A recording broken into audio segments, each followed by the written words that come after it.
Bonjour à tous, c'est DK.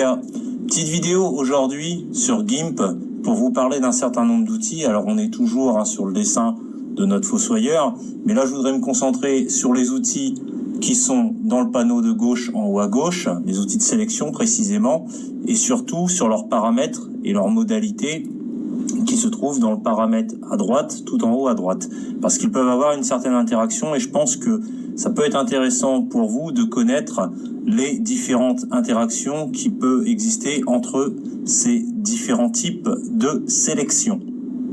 Autre chose qui peut éventuellement vous être utile,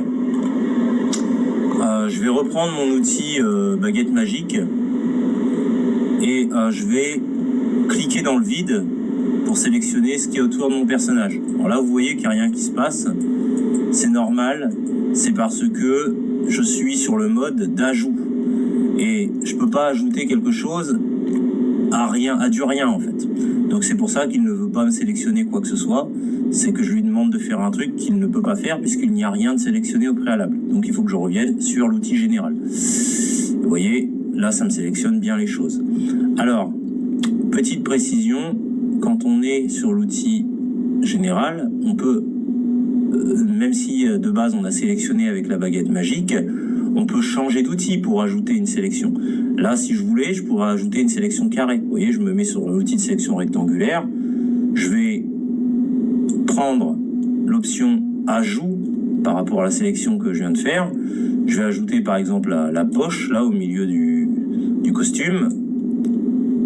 Hop, et vous voyez que mon carré, il s'ajoute à la sélection globale que je viens de faire. Je peux aussi utiliser un autre outil. Là, je vais utiliser l'outil elliptique pour soustraire. Là, je vais soustraire un rond à mon carré. Donc là, je vais aller à droite dans mode. Je vais utiliser le mode soustraction. Et à mon carré, je vais soustraire une zone. Je clique.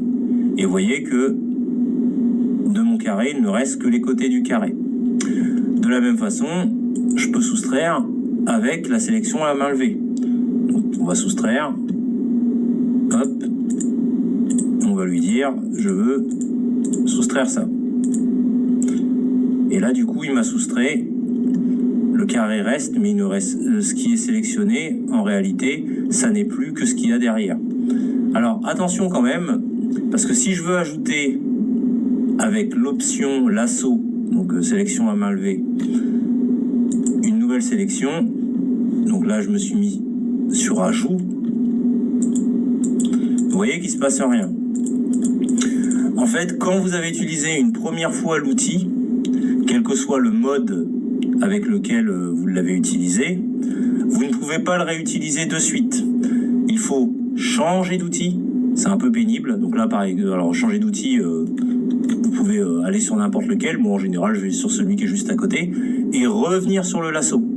Et là, en revenant sur le lasso, vous voyez, je peux faire ma sélection. Mais vous voyez, je ne peux pas en faire une deuxième. Pour en faire une deuxième, il faut que je change d'outil et que je revienne.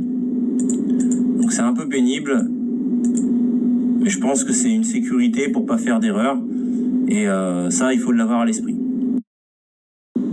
Donc voilà, je voulais vous présenter ça parce que ça me semblait assez important et je pense que ça pourra vous aider. Sur ce, j'espère que ça vous aura orienté et je vous dis à bientôt.